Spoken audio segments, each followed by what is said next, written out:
Hello and welcome back to the channel. Or if you've never been here before, then welcome to the channel. I am Country Boy, and today is part 4 of a 6-part series where I'm opening up all of the Spider-Man Marvel Legends retro series. I've done obviously 3 parts to this already, where you can see what I've opened up already kind of down below here if you're curious. Or you can watch my last 3 episodes to find out whether I liked them, whether I didn't like them. And who knows? Maybe I didn't like any of them. Or maybe I loved all of them. Who knows? Who knows? Guess you gotta go back and find out. So today we're gonna be opening up 4 more figures. And what I like to do is kind of do them at random. I pull them from a hat, and I don't know where we're gonna go from there. And then at the very end, I will do kind of a quick review, which ones I liked the least and which ones I liked the most. And, you know, they're all probably going to be winners in my book because I'm not very subjective for this kind of thing. But without further ado, I think we should get to checking out the names of which ones we're going to open first. And again, as we've done before in the past, we pull them live on camera, the names from a hat. Who will be opening today? Who will be left in the dust for next time? All right. One of the first ones we're going to be opening is Spider-Man 2099. Cool. Mr. Futuristic Spider-Man himself. That's number 1. Number 2 is going to be Shocker. Ooh, shocking. No, don't need to do any dirty jokes there. Not necessary. Alrighty, number 3 is going to be Mysterio, sweet. One of my favorites. Can't wait to check him out. Things aren't always as they seem with him. And then lastly, we will go with Hobgoblin. Hobgoblin. Not to be confused with the Green Goblin, who is also in this list and will eventually be opened as well. So that is it for now. We'll open these up. Toot sweet, I suppose. Bye-bye. And here he is, Spider-Man 2099, Miguel O'Hara, if you will. Looking pretty cool, as he always does. The first time I've ever been introduced into this character, I guess it was probably in the 90s cartoon.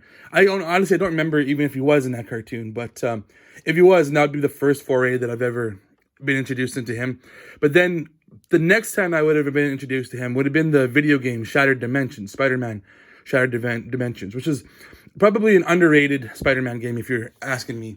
That was the front. This is the back. As you can see, got a cool picture of Spider-Man 2099 right there.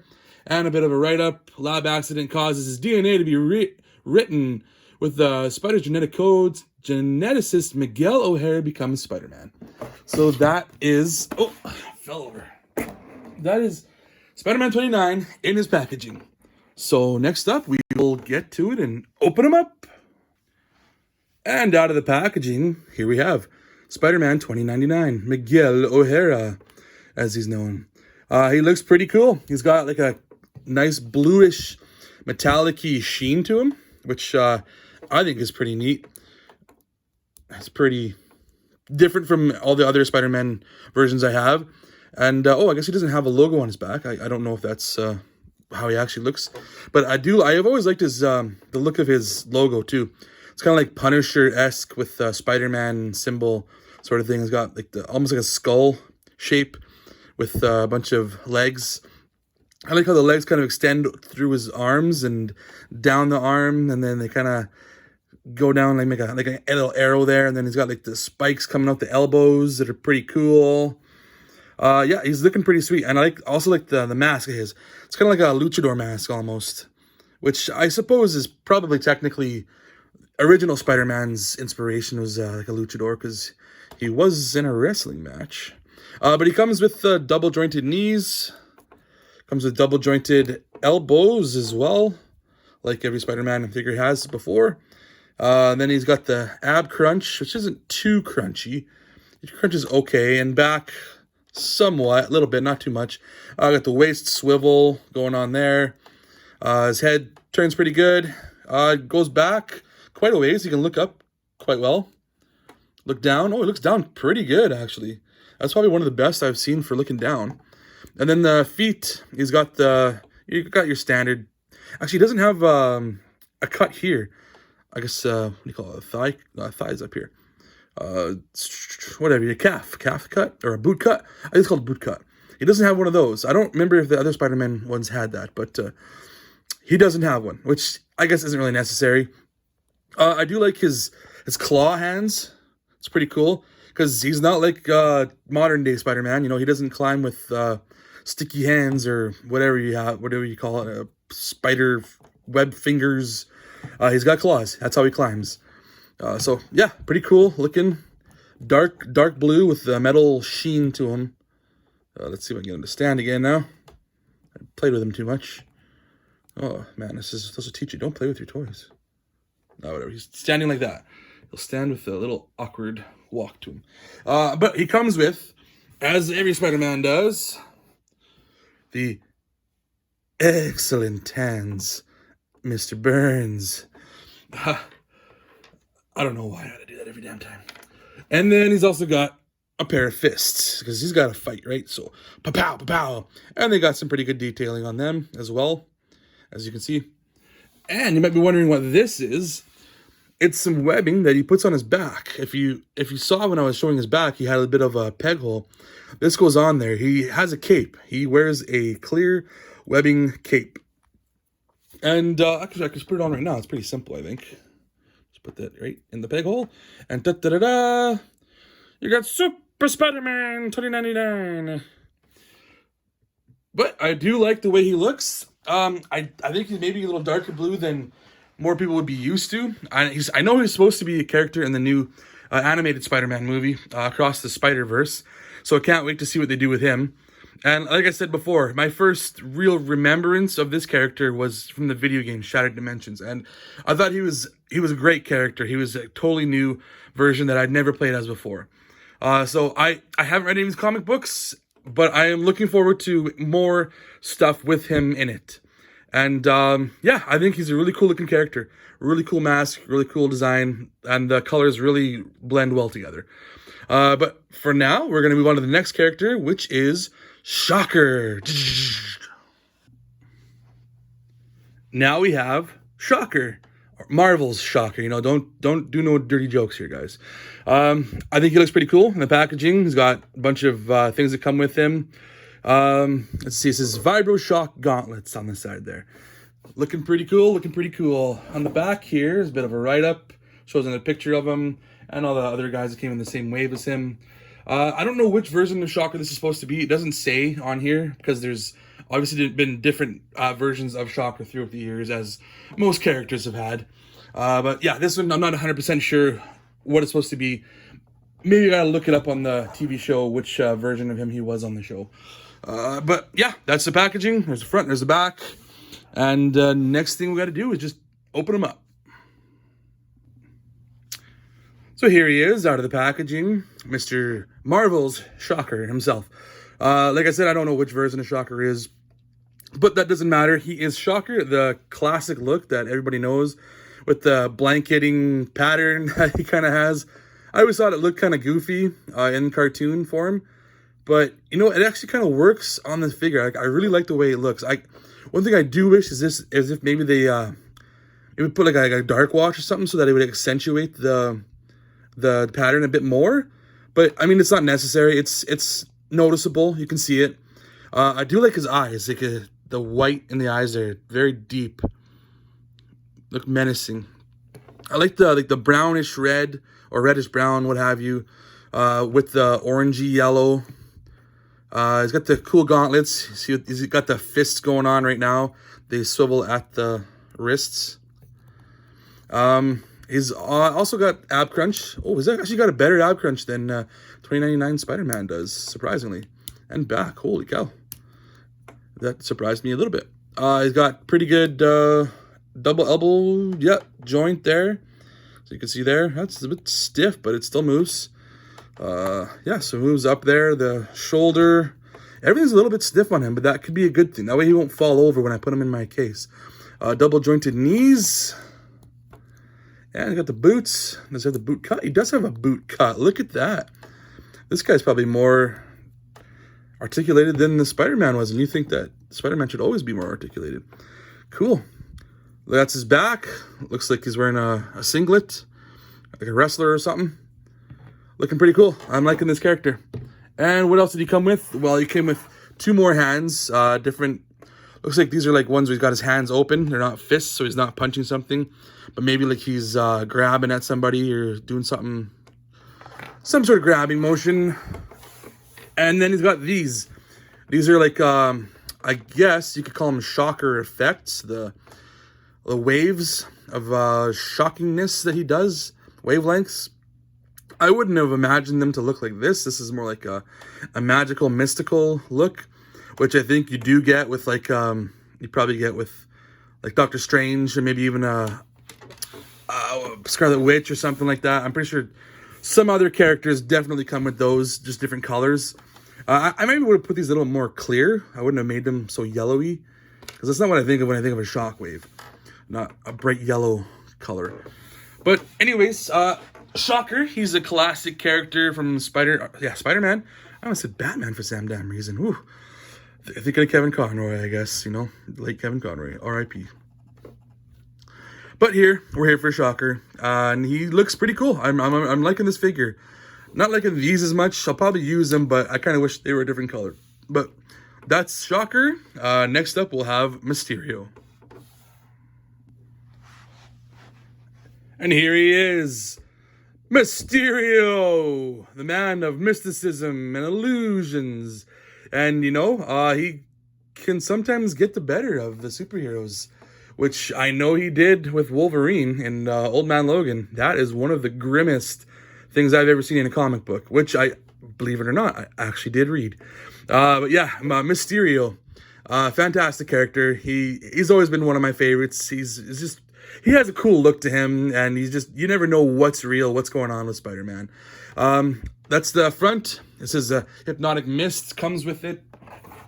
There's the back.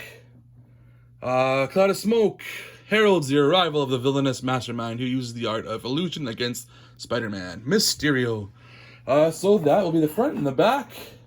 Next up, let's crack this guy open.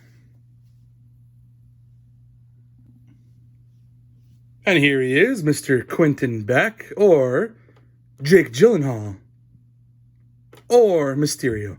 But anyways, I'll take a look at the figure here. As you can see, he's got cool green coloring, as Mysterio always seems to have, as long as with the gold wrists and feet.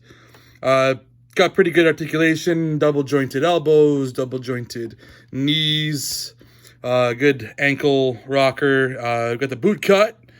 And one thing I bet you didn't know is this comes off. What? And he's a hologram inside, or something, or a force ghost. I'm not too sure. It doesn't explain it. And I don't think this happened in the cartoon. Maybe it happened in the comics. I don't know. But yeah, this fishbowl of his for Mysterio comes off. And you know, this fishbowl does look pretty cool. It's got like a pearlescent shine to it. I kind of wish it was a little bit clearer so you could see a little bit into it, but that's not necessary, I suppose. It's just a personal thing. Oh, and the cape.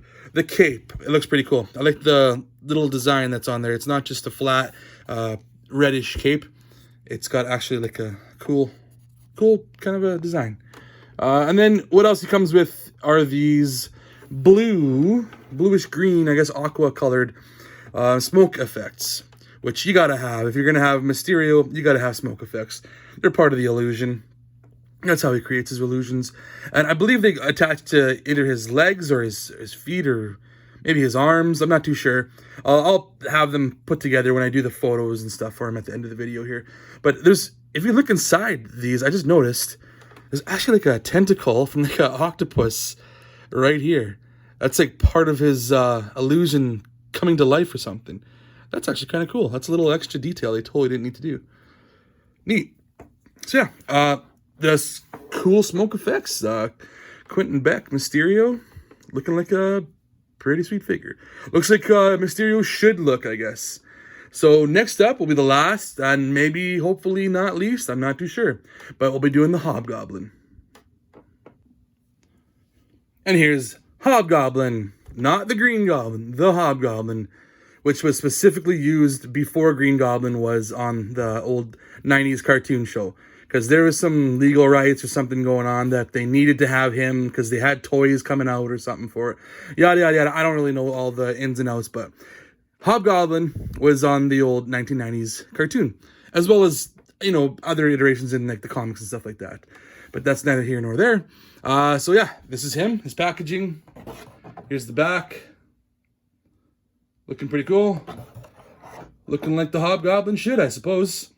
So nothing left to do it but to get to it and to open up this package.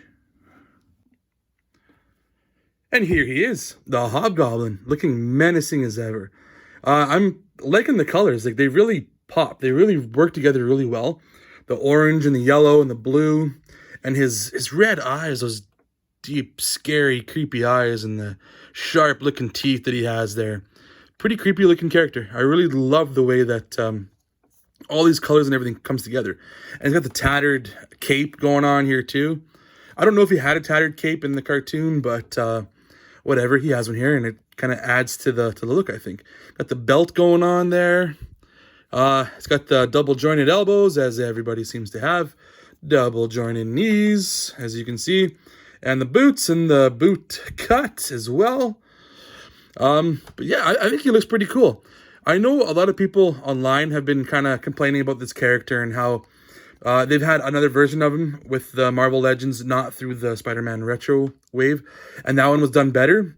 He was more menacing. He had kind of a darker color to him. And he had like a fish scale design going on, which I guess the Green Goblin has as well too, that I have. I'll eventually open as well. Has like the fish scale. So I guess maybe they just want to kind of differentiate the two. So maybe that's why this one doesn't have that. But I think he looks pretty cool without it anyways. I don't know if it's necessary to have all of those things. Yeah, got the cool hat dealy going on there. I don't know if you could take this hat off or not, the hood. If you did, it'd probably just be some bald, mask that doesn't really have much detail. But I don't know. I think he's pretty cool. I think he's a lot better than people give him credit for online.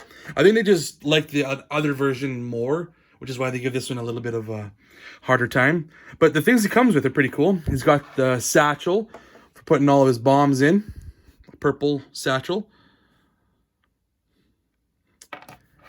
And he's got a pumpkin bomb, as any gremlin should have. Goblin, not gremlin.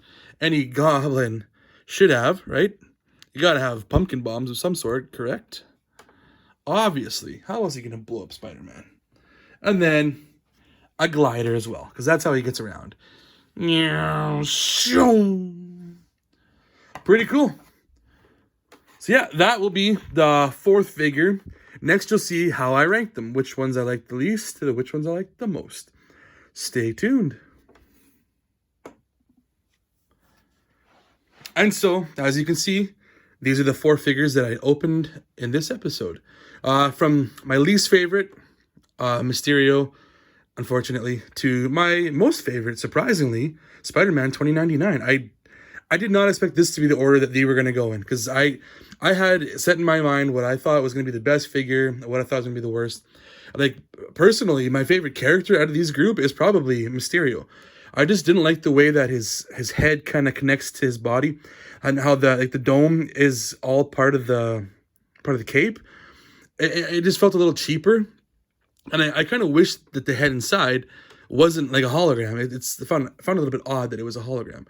Not that I don't like this figure. I still like this figure. I think he looks fantastic. I like the way the cape drapes, and the smoke effects look pretty cool. It's still a pretty cool figure. It's just, for some reason, it just didn't beat out these guys. And then Hobgoblin, I was really liking it when I was reviewing him and I was opening and playing with him. But then I found like his feet don't fit in the holsters very well for the glider. They kind of, I wish they kind of had like a curl to them so they'd kind of lock in place. Like, I think he had shoes that curled like that. Maybe the old figures of him, or maybe even the cartoon or a comic book version of him. I'm not too sure, but I think if he had different shoes, that'd be different. And he can't really hold his pumpkin bomb very well. I kind of have to like balance it in his hand for him to hold it.